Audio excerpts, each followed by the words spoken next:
नमस्कार दोस्तों, मेरा नाम है देव और आपका स्वागत है डीके क्राइम स्टोरी चैनल पर।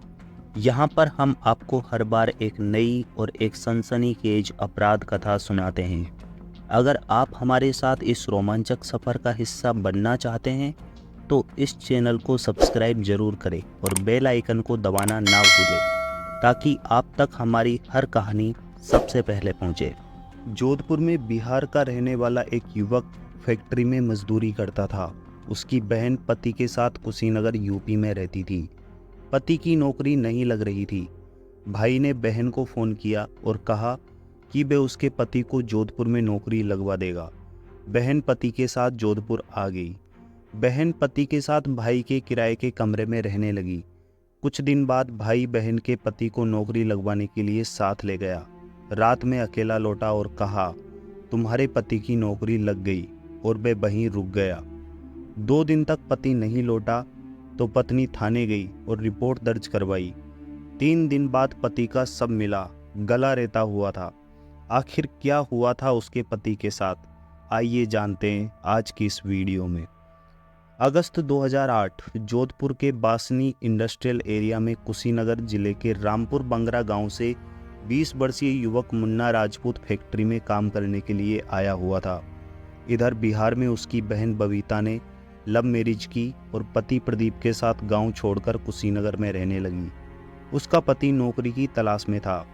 एक दिन भाई ने अपनी बहन को कॉल किया और कहा कि वे वहाँ उसके पति को अगर अच्छी जॉब नहीं मिल रही है तो वह जोधपुर में अच्छी कंपनी में उसके पति की नौकरी लगवा देगा। अच्छा सा कमरा भी किराए पर दिलवा देगा। अगले महीने रक्षाबंधन भी है तो दोनों भाई बहन साथ त्योहार मनाएंगे। बहन ने अपने भाई की बात सुनकर पति को चलने के लिए मनाया और सामान बांधकर 25 जुलाई 2008 को जोधपुर आ गई।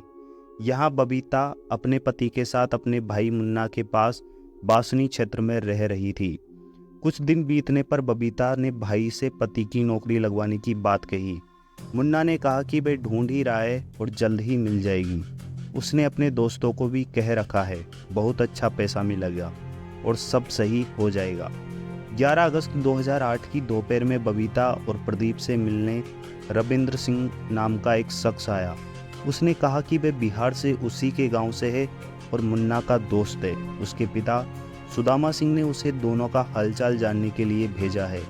रविंद्र बबीता और उसके पति के साथ कुछ देर बैठा और चाय नाश्ता करके चला गया।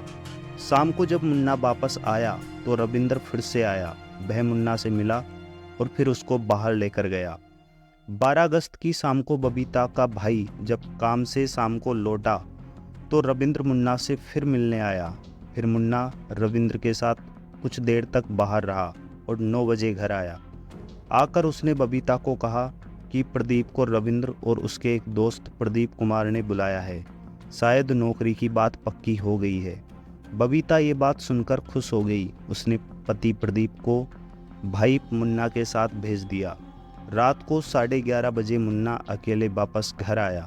इस पर बबीता ने उससे प्रदीप के बारे में पूछा। मुन्ना ने बताया कि प्रदीप की नौकरी लग गई है, आज उसकी नाइट ड्यूटी है, वह सुबह 8:30 बजे आएगा, तुम भी सो जाओ। इस पर बबीता सो जाती है और सुबह होते ही पति का इंतजार करने लगती है।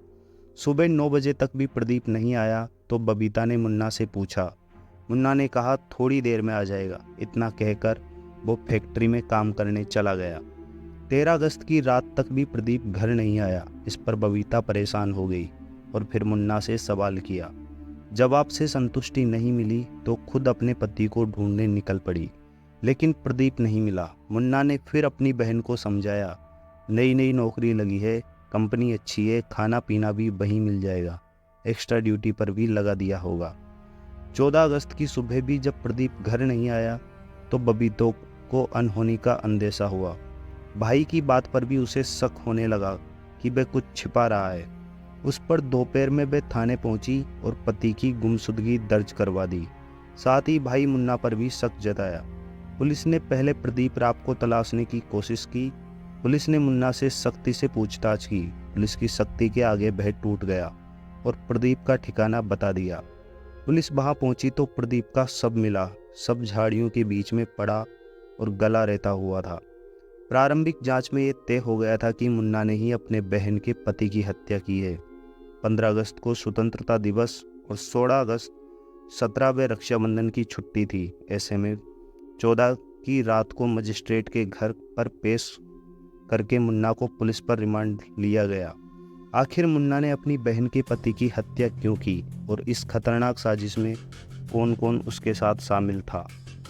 पुलिस की पूछताछ में सामने आया कि मुन्ना 12 अगस्त 2008 की रात अपने साथी रविंद्र व एक अन्य दोस्त प्रदीप कुमार के साथ मिलकर अपने जीजा प्रदीप राव की हत्या कर दी थी। मुन्ना नौकरी लगवाने का बहाना बनाकर प्रदीप राव को न्यू पावर हाउस क्षेत्र में रेलवे लाइन के पास झाड़ियों में ले गया था।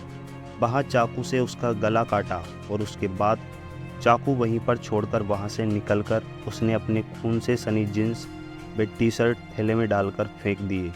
कपड़े बदलकर घर लौट आया। बहन बबीता को बताया कि उसका पति नाइट शिफ्ट कर रहा है। मुन्ना ने बताया कि बबीता ने लव मैरिज की थी जो उसके पिता और परिवार वालों को पसंद नहीं थी। वह प्रदीप राव को मारना चाहता था, इसलिए उसने धोखे से बबीता और उसके पति प्रदीप राव को जोधपुर बुलाया। फिर अपने दोस्त रविंद्र और प्रदीप के साथ मिलकर अपने जीजा की हत्या कर दी थी। मुन्ना को गिरफ्तार करने के बाद पुलिस ने 20 अगस्त को प्रदीप को भी पकड़ लिया। रविंद्र सिंह उस समय फरार हो गया था। उसे 3 साल बाद 4 सितंबर 2011 को गिरफ्तार किया गया। मुन्ना व प्रदीप कुमार के खिलाफ मामला फास्ट ट्रैक कोर्ट में चला।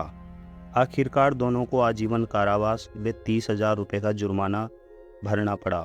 इस सजा के खिलाफ मुन्ना व प्रदीप कुमार की ओर से 2011 में, रविंद्र की ओर से 2014 में हाई कोर्ट में अपील दायर की गई।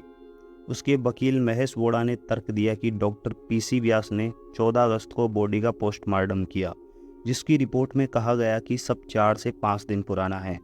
ऐसे में बबीता 12 अगस्त को गुमशुदगी बता रही है, जो असंभव है। इस पर पब्लिक प्रोसिक्यूटर धीरेन्द्र सिंह व विष्णु कच्छावा की दलील दी गई है कि बॉडी 14 अगस्त को बरामद हुई है। बरामदगी में कांस्टेबल हीरा राम के रिकवरी मेमो में 14 अगस्त को बरामदगी में साइन है। दोनों पक्षों का तर्क सुनने के बाद कोर्ट ने कहा है कि रविंद्र सिंह व प्रदीप कुमार के खिलाफ मुन्ना और बबीता के बयानों के अलावा कोई सबूत नहीं मिला है। ऐसे में संदेह का लाभ देकर दोनों को बरी किया जाता है। आरोपी मुन्ना की अपील को खारिज कर आजीवन कारावास की सजा को बरकरार रखा गया था। तो कैसी लगी आपको ये कहानी? अगर कहानी अच्छी लगी हो तो वीडियो को लाइक और चैनल को सब्सक्राइब जरूर करें। बहुत बहुत धन्यवाद।